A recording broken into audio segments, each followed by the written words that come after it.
Hello friends, मैं सत्येंद्र आपके अपने YouTube channel GS exam group में आप सभी का स्वागत करता हूं और आप लोगों के लिए लेकर आए हूं लेक्चर सीरीज ग्रामीण विकास पर। स्टूडेंट्स, अगर आप लोग यूपी ट्रिपल एससी आयोग के द्वारा जितनी भी परीक्षाएं कराई जाती हैं, लाइक आपका लेखपाल हो गया, वीडियो हो गया और भी अदर एग्ज़ाम्स जिनमें जीएस जीके करंट अफेयर के साथ साथ यूपी ग्रामीण विकास और जियोग्राफिकल आपका ग्रामीण विकास जो पूछा जाता है, उससे रिलेटेड अगर आप तैयारी करना चाहते हैं तो ये लेक्चर सीरीज आप लोगों के लिए मेरे यूट्यूब चैनल पर, आपके अपने यूट्यूब चैनल पर इंपॉर्टेंट साबित हो सकती है। मेरा नाम सत्येंद्र है। मैंने अपने YouTube channel GS exam group में जीएस रिलेटेड मैं आप लोगों के लिए वीडियो बनाऊंगा। जैसा कि आप लोग देख रहे हो कि सामने लिखा हुआ है ग्रामीण विकास, ठीक है। तो ग्रामीण विकास से संबंधित मैंने अपने कुछ वीडियो बनाए हैं।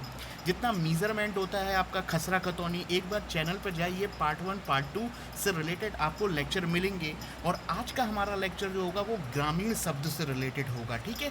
ग्रामीण यानी कि ग्राम सभा जो हो गया, विकेंद्रीकरण हो गया, इससे रिलेटेड जो कुछ कॉन्सेप्ट आएंगे, राजस्व परिषद होगी। मैं एक एक चीज़ों को कोशिश करूँगा आपके सामने क्रिस्टल क्लियर करूँ।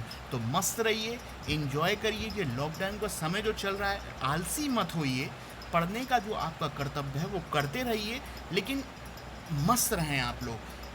ये जो समय है ना, उसको वेस्ट नहीं जाने देना है आप लोगों को। माना है कि घर पे हैं, समस्याएं आ रही हैं, लेकिन इस तरीके का जो समस्या है, जो आप इससे सीख के निकलोगे ना, वो आप खुद सोचो कि आपके अंदर कितना पेशेंस, एक धैर्यता आपके अंदर आएगी कि आपने इतनी दिनों तक, महीनों तक इन समस्याओं को फेस किया। इनसे सीखो। तो चलिए हम लोग आज की स्लाइड पर पहुँचते हैं। देखिएगा, पहली स्लाइड बोल रही है आपकी ग्राम सभा, ग्राम समाज। देखिएगा, अब आप बोलोगे कि हम लोग पढ़ रहे हैं ग्रामीण समाज के बारे में और सर आपके ऋग्वेद काल पर पहुंच चुके हैं। तो देखिएगा, ध्यान से सुनिएगा। जब हम लोग इतिहास पढ़ते हैं, एक एक शब्द को ध्यान से सुनिएगा, क्योंकि यहाँ पर मैं जीके भी ऐड करूँगा, कोशिश करूँगा। देखिए, जो वर्ड है इतिहास, दो शब्द से बना है, इति और हास। हास का अर्थ होता है ऐसा ही, और इति का अर्थ होता है ऐसा ही। यानी कि इतिहास शब्द का अर्थ होगा ऐसा ही हुआ होगा। ये एक मीनिंग है इतिहास का, ठीक है। अब बात आती है कि इतिहास की अगर हम बात करें तो उसको वर्गीकरण बहुत बड़ा हो सकता है। पाषाण काल, है ना, पाषाण काल, फिर प्राग ऐतिहासिक काल, फिर ऐतिहासिक काल। अब जैसे कि मैं पुरापाषाण, नवपाषाण, पुरापाषाण, मध्यपाषाण पर नहीं आता हूँ, डायरेक्टली पहुँचता हूँ आज से लगभग 10,000 साल पहले। और 10,000 साल के समय को बोलते हैं हम लोग नियोसीन या होलोसीन। होलोसीन का अर्थ हो गया नवपाषाण काल, ठीक है। ध्यान रखिएगा, जो नवपाषाण काल है, जैसे नाम से ही आपको पता चल रहा है नवपाषाण, यानी कि नवपाषाण काल वो समय था आपका इतिहास का जहाँ पर क्रांतिकारी बदलाव देखने को मिलेंगे। जैसे कि यहाँ पर एग्रीकल्चर, खेती की, कृषि की शुरुआत होगी। और जब आपको पता हो खेती बाड़ी करने के लिए पहिया चाक की ज़रूरत पड़ती है, तो यानी कि खेती और चाक क्रांति जो होती है वो नवपाषाण काल से संबंधित है, ठीक है। इतनी बात मैंने आपसे बोली। यानी कि नवपाषाण काल वह समय था जब आपका कृषि की शुरुआत और चाक के पहिए की शुरुआत होती है, या मौसम में इतना बदलाव हो चुका होता है। जैसे कि मैं बात करूं आज से 50,000 साल पहले, 1,00,000 साल पहले टेम्परेचर जो होता था, और लाख साल, करोड़ों साल पहले, क्योंकि पृथ्वी का विकास एक दिन में तो हुआ नहीं है, समय स्टेप बाय स्टेप हुआ है। तो अगर मैं 1 साल पहले की भी बात, 1,00,000 साल पहले की बात करूं, तो उस समय अर्थ आज जैसा नहीं था, जो पहले डिफरेंट था। विकास अलग अलग एक क्रम में हुआ है। तो 1,00,000 साल पहले पृथ्वी ठंडी हुआ करती थी, और ठंडी चीज़ों में जैविक या फ्लोरा फोना या जैविक जंतु, वनस्पति का विकास नहीं होता है। और जब यही समय 1,00,000 से 50,000 साल पहले, फिर 40,000 साल पहले, अब देखिएगा 40,000 शब्द आया। तो 40,000 वो शब्द है जब पृथ्वी पर आधुनिक मानव होमोसेपियंस का उदय हुआ था। आज से 40 वर्ष पहले होमोसेपियंस या आधुनिक मानव का विकास होता है। और जैसे जैसे 40,000 से 30,000 की तरफ बढ़े, 30 से 20,000, 20 से 10,000, 10, 7, 10, 9, 8। अब ये दो मैंने बोला 10, 9, 8, वह समय था 10,000 या 9,000 जब आपका मौसम बदलाव हो चुका था, या आपका क्लाइमेट चेंज हो चुकी थी आपकी। अब पृथ्वी ठंडी नहीं थी। अब क्या हुआ, अब जब पृथ्वी ठंडी नहीं हुई, गर्म होना चालू हुई, तो जो बर्फ़ के पहाड़ थे वो पिघलना चालू हुए। अब वो मेल्ट होना चालू हुई तो नदियों का निर्माण हुआ, और नदियों का निर्माण हुआ तो आसपास जनजीवन फैलना चालू होने लगा, मिट्टी का विकास होने लगा। यानी कि नवपाषाण काल वह काल था जब खेती की शुरुआत हो गई। तो बच्चों एक बात बताओ, खेती करने के लिए आपको घूमना पड़ता है या एक जगह स्थिर रहना पड़ता है? मेरे हिसाब से तो आप ये बोलोगे कि खेती घूम घूम के नहीं की जाती, झूम के नहीं की जाती, एक जगह स्थिर रह के की जाती है। यानी कि नवपाषाण काल वह समय था जब लोगों के जीवन में स्थायित्वता या गांव की शुरुआत होना चालू हुई, क्योंकि गांव जब बनेंगे तो वो एक जगह रहकर खेती बाड़ी करेंगे ना। अब यहाँ पर देखिएगा लिखा हुआ है ऋग्वेद काल या वैदिक काल 1500 से 1000 BC, यानी कि बिफोर क्राइस्ट या ईसा पूर्व।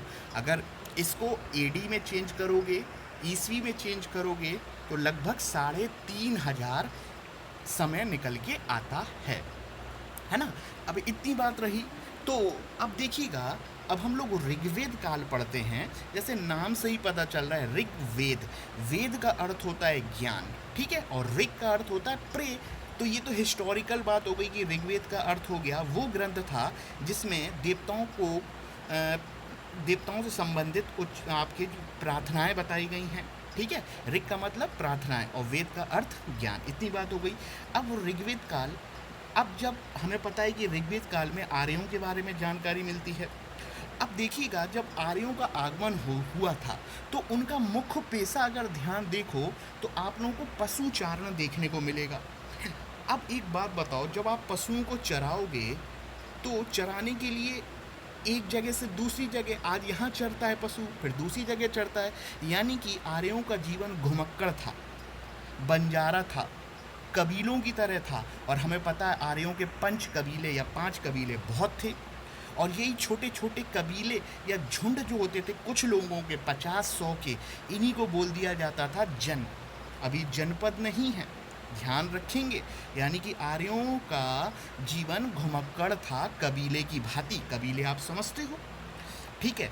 अब एक बात ध्यान रखिएगा, कोई भी समाज, जैसे आप बात करें समाज, अगर कोई भी एक इंडिविजुअल की बात करूं, जैसे राम करके कोई एक बालक है, तो वो जो राम है ना वो सिर्फ सिंगल है, लेकिन उसको समाज में, एक समाज एक ऐसा वर्ड होता है जो इंडिविजुअल की बात नहीं करता, वो दो लोग या 2 से अधिक लोगों की बात करता है, या 2 परिवार या 2 परिवार से अधिक की बात करता है। तभी तो समाज बनेगा, तभी तो इंटरेक्शन होगा, और एक दूसरे की सहायता करके हम लोग जीवन में आगे बढ़ेंगे। इतनी बात हो गई। अब हम लोग आगे बढ़ते हैं। इतनी बात हो गई जन तक। अब देखिएगा, ऋग्वेद काल में जो जन कबीला होता था उसका राजा कौन होता था? राजन या गोपा कहलाता था, गोपस्य कहलाता था। अब आज के समय की बात करूं तो जन क्या है? आप लोग का जो प्रधानी स्तर जो होता है ना, ग्राम पंचायत, उस तरीके की ग्राम प्रधानी को हम लोग बोलते थे उस समय जन, जिसका राजा होता था आपका राजन या गोपा, और वर्तमान का आपका पंच प्रमुख, ठीक है, या प्रधान। अब देखिएगा, अब आप लोग ऋग्वेद में थोड़ा सा और आगे देखो, थोड़ा सा जन जो था, जो 50-100 लोगों का जो टोला होता था उसको बड़ा कर दो तो वो बन जाता था आपका विस। तो विस का जो चीफ होता था वो कहलाता था विसपति। ये उसी तरीके की बात हो गई, जैसे आपका ग्राम बना, फिर ब्लॉक बना, फिर ब्लॉक से आपका नगर बना, फिर जनपद बना, उसी टाइप की चीज़ें थीं। अब देखिएगा ध्यान से कि ऋग्वेद काल में हमें पता है कि जन विस की जानकारी मिलती है, लेकिन जनपद इतना उभर के सामने नहीं आ पाया था। जनपद यानी कि डिस्ट्रिक्ट, और जनपद और महाजनपद की शुरुआत होती आपकी उत्तर वैदिक काल में। अब कैसे होगी? अब जैसे आप लोग देख रहे हो कि ऋग्वेद काल में लोगों का जीवन है आपका पशुचारण, लेकिन धीरे धीरे समय आगे बढ़ता है, जब जन से जनपद और महाजनपद की ओर बढ़ते हैं और उत्तर वैदिक काल आता है या पोस्ट वैदिक एरा आता है, तो यहाँ लोगों का जीवन स्थायी हो जाता है। स्थायी कहने का मतलब अब वो लोग घुमक्कड़ नहीं रहते हैं, यहाँ वहाँ नहीं भटकते हैं। यानी कि इन्होंने अपना पेशा पशुचारण ना रख के कृषि कर लिया, क्योंकि कृषि करने के लिए क्या करना पड़ता है? एक जगह रुकना या ठहरना पड़ता है। यानी कि उत्तर वैदिक काल में लोगों का जीवन स्थायी हुआ और उन्होंने अपना मुख्य पेशा क्या करा? कृषि कर लिया, है ना? यानी कि अब एक बात बताओ, जब ज़मीन पर कृषि करोगे, और कृषि क्या है? अनाज है, और अनाज लोगों को पेट भरने का काम करता है। जब लोगों को महत्व पता चलने लगा कि भाई ये ज़मीन है, तो ज़मीन का धीरे धीरे महत्व जो होता है आपका उत्तर वैदिक काल में दिखने लगा। और बाद में इसी समय लोहे की खोज हो गई। तो लोगों ने जो जो जन होते थे, विस होते थे, अब वो जन विस ना होकर जनपद और महाजनपद होना चालू होने लगे। तो ये एक हिस्टोरिकल बैकग्राउंड है हिस्ट्री का, बहुत कुछ है जानने का। ये एक बेसिक स्लाइड मैंने आपको बताई कि जन से विस से जनपद महाजनपद कैसे निर्माण होता है। जैसे आज का, जैसे मैं बोला मैंने ना, प्रधान हो गया, फिर प्रधान से ऊपर ब्लॉक हो गया, फिर ब्लॉक से ऊपर हो गया जिप हो गया, जिला पंचायत हो गया, फिर नगर पंचायत हो गया, फिर आपका क्या होता है, मेयर हो गया। इस तरीके की चीज़ें चलती है ना, उसी तरीके से आपका चीज़ें मैंने आपको बताने की। जैसे डिस्ट्रिक्ट के बाद क्या होता है आपका, डिस्ट्रिक्ट के बाद क्या आता है आपका, तहसील आ जाती हैं, तहसील के बाद ब्लॉक। उसी तरीके से एक डेवलपमेंट हुआ आपका सोसाइटी का। कैसे होता है वो मैंने आपको एक झलक दिखाने की कोशिश करी। हम पर क्या रहे हैं, ग्रामीण समाज। ये हमारा एक हिस्टोरिकल था। अब हम लोग आगे बढ़ते हैं। चलिए, अब देखिएगा यहाँ पे ग्रामीण विकास लिखा हुआ है। अब देखिएगा, ग्रामीण का विकास करने के लिए यहाँ पे दो शब्द आएंगे, केंद्र, और एक आएगा विकेंद्रीकरण। ध्यान से सुनिएगा, एक केंद्रीकरण और एक विकेंद्रीकरण क्या होते हैं अभी बताता हूँ। यहाँ हेडिंग देखिएगा, ग्रामीण विकास में लिखा हुआ है संघ यानी कि फेडरल, और ब्रैकेट में लिखा हुआ है केंद्र, फिर लिखा हुआ है सेकंड नंबर पे राज्य, फिर लिखा हुआ है ग्रामीण विकास, शहरी और स्थानीय स्वशासन। अब ये बता क्या रहा है कि संघ से लेके राज्य, और राज्य से लेके आपका डिस्ट्रिक्ट यानी कि जिला, चाहे वो शहरी हो चाहे वो ग्रामीण हो, दोनों ही स्थानीय स्वशासन आते हैं। ठीक है, तो ये जो ग्रामीण विकास जो होती हैं, जो योजनाएं होती हैं, उनका रूप या आपका कैसे वो कार्य करती है। जैसे मैं आपसे बोलूं कि कोई आयुष्मान भारत योजना है, वो केंद्र सरकार के द्वारा है। उसने क्या किया, ग्रामीण विकास करने के लिए अपने पर्पस, उद्देश्यों का निर्माण किया। किसके उद्देश्य, ग्रामीण विकास के लिए आयुष्मान योजना। लेकिन वो जो आयुष्मान योजना है, वो काम कौन कराएगा, क्रियान्वयन उस योजना को लागू कौन करवाता है, तो वो राज्य की जिम्मेदारी दी है लोगों के ग्रामीण विकास के लिए। अब यही योजना बिल्कुल ग्राउंड स्तर पे काम करती है, आपके गांव में काम करती है या ज़िले पे काम करती है। कहने का अर्थ ये है कि जो रूरल डेवलपमेंट का जो ब्लूप्रिंट होता है, उसकी शुरुआत संघ से होती है। संघ ग्रामीण विकास से संबंधित योजनाओं का जो निर्माण करके लोगों के उद्देश्य निर्माण पूर्ति करता है, और राज्य उनको लागू करवाने की कोशिश करता है। कहने का अर्थ ये है, अब ध्यान से सुनिएगा, जो वर्ड आए हैं आपके केंद्र और विकेंद्रीकरण, हमारे महात्मा गांधी जी जो वर्तमान में आज भी प्रासंगिक हैं, बिल्कुल हैं। उनकी थ्योरी आत्मनिर्भर वाली आप बिल्कुल देख रहे हो। जो छोटे मोटे उद्योग होते हैं, एमएसएमईज जो होती हैं, उनको लागू कराने की जोड़ तोड़ आपकी कोशिश की जा रही है, और आपका आत्मनिर्भरता का नारा दिया जा रहा है, जो महात्मा गांधी ने अपनी थ्योरी में सैद्धांतिक दर्शन में पहले ही बोल दिया था। और उनका कहना था, योजनाओं का स्वरूप टॉप पे ना होना चाहिए, बॉटम पे होना चाहिए। टॉप पे नहीं, बॉटम पे होना चाहिए। ये बॉटम क्या है आपका, ग्राम स्तर या पंचायत स्तर। यानी कि योजनाएं जो होती हैं ना, वो आपकी सागर की तरंग की तरह होती हैं, और सागर की तरंग का जो बेस है, जैसे ये कोई तरंग है, इसका जो बेस है ना, वो है आपका ग्राम, और ये जो ऊपर तक जो जा रही हैं, जो ऊपर निर्माण हो रहा है, वो है आपका केंद्र। कहने का अर्थ ये है, गांधी जी का उद्देश्य था, गांधी जी का फोकस था ग्रामीण विकास पे। जब योजनाएं बिल्कुल ग्राउंड पे काम करना चालू हो जाएं, या उनको बिल्कुल ग्राउंड से चालू किया जाए और ऊपर की ओर बढ़ाया जाए, ऊपर की ओर, केंद्र की ओर, तो उसको बोलते हैं हम लोग विकेंद्रीकरण। जबकि योजनाएं केंद्र से बिल्कुल आपका ब्लॉक या ग्राम तक काम करती हैं, तो उसको हम लोग कहते हैं आपका विकेंद्रीकरण। ध्यान से समझिएगा, बहुत इंपॉर्टेंट मॉडल है आपका जो विकेंद्रीकरण, जो गांधी जी का स्वप्न था, है ना। इतनी बात हो गई। अब हम लोग आगे बढ़ते हैं। अब देखिएगा, ये जो संघात्मक ढांचा है, इसी को बोलते हैं हम लोग शक्तियों का बंटवारा, जो केंद्र और राज्य के बीच में किया जाता है। संघात्मक ढांचा का अर्थ जिसमें शक्तियों का बंटवारा होता है। ठीक है, तो ये हमारा एक ग्रामीण विकास से संबंधित मैंने आपके सामने एक स्लाइड रखी है आपके सामने, ठीक है, कैसे काम करती हैं, ठीक है।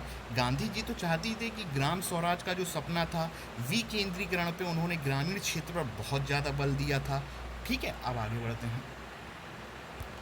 अब देखिएगा कुछ पॉइंट्स हैं, फैक्ट्स हैं, इनको नोट करते चलेंगे, है ना। अगर 6 लाख से, भारत में 6 लाख से अधिक गांव हैं, रिसेंटली ध्यान में रखेंगे आपका।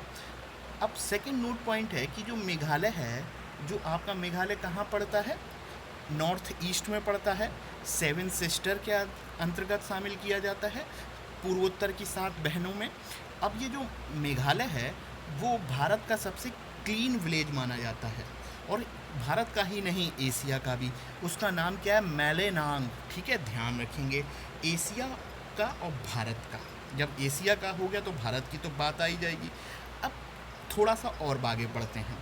अभी तो हम लोगों ने बोला ग्राम, विस, जन, इन वर्ड की हम लोगों ने बात करी, और ये वर्ड जो है आज के तो है नहीं है, ये हम लोग के भारत के ऐतिहासिक सबसे पुराने ग्रंथ वेदों से इनकी जानकारी मिलती है, और ऋग्वेद में इनका उल्लेख वर्णन किया जा चुका है। ग्राम, विस, जन, है ना, जनपद बाद में आता है, ठीक है। देखिए ग्राम का कितनी बार उल्लेख है, विस का कितनी बार उल्लेख है, जन का कितनी बार उल्लेख है, तो इनको आप नोट करते चलेंगे, ये नोट्स का काम करेंगे आपके, ठीक है। चलिए आगे बढ़ते हैं हम लोग। अब देखिएगा बच्चा लोग, ये जो गुजरात आप देख रहे हो, है ना, गुजरात में अकोदरा गांव है, जिसे भारत का पहला डिजिटल गांव माना जाता है, ठीक है। ये फैक्ट्स हैं वन लाइनर की तरह, जो आपको ध्यान में रखने हैं, ठीक है। आगे बढ़ते हैं अब हम लोग।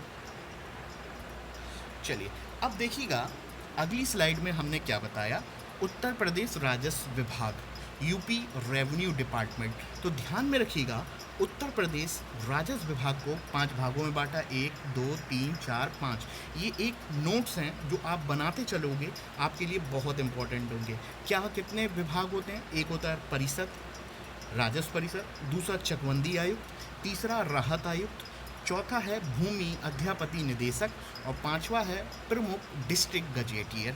तो अगर आपसे पूछे कि उत्तर प्रदेश राजस्व विभाग के में कितने विभाग हैं, तो ध्यान में रखेंगे 5 डिपार्टमेंट देखे गए हैं। अब इतनी बात हो गई। अब यहाँ पर नेक्स्ट वन लाइनर पॉइंट देखिएगा, जो यूपी राजस्व परिषद है, राजस्व परिषद की स्थापना 1831 में प्रयागराज में की गई थी। पुराना इलाहाबाद और वर्तमान का प्रयागराज, दोनों नाम ध्यान में रखेंगे, ठीक है। अब जैसा कि राजस्व परिषद, हम लोग लेखपाल की बात कर रहे हैं, और राजस्व क्या, राजस्व यानी कि पैसा, ज़मीन से संबंधित बहुत सारे होते हैं, रेवेन्यू से रिलेटेड बहुत सारी जो होते हैं। लेखपाल करता क्या है, लेखपाल पढ़ रहे हैं ना, तो ज़मीन गांव से रिलेटेड सारा ब्यौरा रखता है आपका, किसकी ज़मीन है, किसकी खेती हो रही है, उस पर कोई मुकदमा हो जाए, विवाद हो रहा है, तो उस पर न्यायालय की तरह वर्क करना, यही सब देखते हैं ना लेखपाल आपका। कि अब लेखपाल तो एक अधिकारी है, वो किसके अंडर काम करता है, तो उत्तर प्रदेश राजस्व परिषद के अंतर्गत काम करता है, और बिल्कुल बॉटम लेवल पर, एक ग्राउंड लेवल पर काम करने वाला एक अकाउंटेंट है आपका, ठीक है। अब आगे बढ़ते हैं। अब देखिएगा ये जो राजस्व परिषद है, ये राजस्व न्यायालयों का शीर्ष न्यायालय, यानी कि यह राजस्व यानी कि ये रेवेन्यू से रिलेटेड कोर्ट का ये शीर्ष न्यायालय, यानी कि इसके आदेश हाई कोर्ट के समान होंगे। और अगर आपकी ज़मीन से संबंधित कोई विवाद हो जाता है, तो इसका निर्णय अपने आप में सर्वोच्च माना जाता है और हाई कोर्ट की तरह माना जाता है, ठीक है। इतनी बात हो गई। अब जो राजस्व परिषद है, इसमें जो अथॉरिटी बैठी होगी, या आयुक्त तो बैठा होगा, या सचिव बैठे होंगे, इनकी नियुक्ति कौन करेगी, स्टेट गवर्नमेंट करेगी आपकी, है ना। और इस राजस्व परिषद में आपको पता है कि डीएम होगा, है ना, डीएम ही संभालता है। इतनी बात हो गई। अब देखिएगा आगे बढ़ते हैं। अब क्या होता है कि जो आपका आज़ादी के बाद, स्वतंत्रता के बाद, राजस्व परिषद जो होता है उसको 2 भागों में बांटा गया। उसका एक भाग जो है प्रशासनिक है, और एक है आपका ज्यूडिशरी, न्यायिक से रिलेटेड। जो प्रशासनिक है उसका हेडक्वार्टर तो लखनऊ गढ़ा है, और जो न्यायिक आपका ज्यूडिशरी से रिलेटेड है, उसका हेडक्वार्टर कहाँ पर है, आपका प्रयागराज है। और इस राजस्व परिषद, रेवेन्यू काउंसिल जो होता है, उसका शीर्ष अधिकारी कौन होता है, डीएम, डिस्ट्रिक्ट मजिस्ट्रेट। अब डीएम देखिएगा, होता क्या है कि हर चीज़ के लिए अलग अलग बहुत सारे अधिकारी नहीं होते। जैसे नाम से पता चल रहा है डिस्ट्रिक्ट मजिस्ट्रेट, जिला दंडाधिकारी, जैसे नाम पता चल रहा है दंड देना, यानी कि ज़िले में कानून व्यवस्था का कर्ता धर्ता कौन है? डीएम है। लेकिन जब ये तो दंडाधिकारी की डीएम नाम बोल दिया, लेकिन जब यही डीएम आपका रेवेन्यू फाइनेंस से रिलेटेड या ज़मीन विवाद से संबंधित किसकी से रिलेटेड या टैक्स कलेक्शन या आपका रेवेन्यू या टैक्स कलेक्शन से रिलेटेड काम करने लगता है, तो वही डीएम बन जाता है आपका कलेक्टर। क्योंकि आप मध्य प्रदेश जाओगे तो वहाँ पे कलेक्टर वर्ड ज़्यादा चलता है आपका, ठीक है, और उत्तर प्रदेश जाओगे तो वहाँ पे डीएम शब्द चलता है, ठीक है। इतनी बात हो गई। अब हम लोग आगे बढ़ते हैं। अब देखिएगा, यहाँ पर एक फ्लो चार्ट बना रखा है मैंने राजस्व विभाग से, राजस्व परिषद से संबंधित। अभी थोड़ी देर पहले बोला राजस्व परिषद का शीर्ष अधिकारी कौन है? आपका डीएम, है ना। डीएम तब है जब वो लॉ ऑर्डर कर रहा है, लॉ ऑर्डर मेंटेन कर रहा है। जब वो कलेक्टर बन जाएगा तो वो रेवेन्यू कलेक्ट करेगा, टैक्स कलेक्ट करेगा, ज़मीन से संबंधित मुद्दे जितने पैसे से रिलेटेड काम करेगा, तो वही डीएम क्या बन जाएगा? कलेक्टर, ठीक है। हेड कौन है? अब इस डीएम के नीचे काम करते हैं आपकी एडीएम, एडीएम एफआर यानी कि फाइनेंस रेवेन्यू वित्त राजस्व, ठीक है। अब एडीएम के बाद आते हैं आपके एसडीएम या एसडीओ। प्रीवियस लेक्चर में मैंने एसडीएम एसडीओ दोनों में अंतर बता रखा है, ठीक है। यानी कि पहले पे डीएम, दूसरे पे एडीएम, तीसरे पे एसडीएम या एसडीओ। फिर एसडीएम के बाद आते हैं तहसीलदार, तहसीलदार के बाद नायब तहसीलदार, नायब तहसीलदार के नीचे आपके कानूनगो या राजस्व निरीक्षक या रेवेन्यू इंस्पेक्टर, कानूनगो ही चलता है ज़्यादा। और फिर उन कानूनगो के नीचे काम करते हैं आपके लेखपाल काम करते हैं। और लेखपाल के बाद आपने एक वर्ड सुना होगा अमीन शब्द, ये भी आपका अकाउंट लेखपाल के नीचे काम करते हैं। तो ये राजस्व परिषद का एक फ्लो चार्ट है कि डिस्ट्रिक्ट लेवल पे एक अथॉरिटी के अधिकारियों का क्रम क्या होगा, ठीक है। तो बच्चों, ये हमारा था लेक्चर सीरीज ग्रामीण विकास पर। अगर आप लोग चैनल पर विजिट करेंगे जीएस एग्ज़ाम ग्रुप में, तो 2 लेक्चर मैंने भूमि मापन इकाइयों पे पार्ट 1 पार्ट 2 बनाया है। छोटे छोटे लेक्चर बनाए, बड़े नहीं बनाए। पार्ट 1 भी बनाया, पार्ट 2 भी बनाया। एक और वीडियो बनाया है जिसमें मैंने पार्ट 1 और पार्ट 2 को इंक्लूड कर दिया और उनको जॉइंट कर दिया। 25 मिनट का वीडियो है।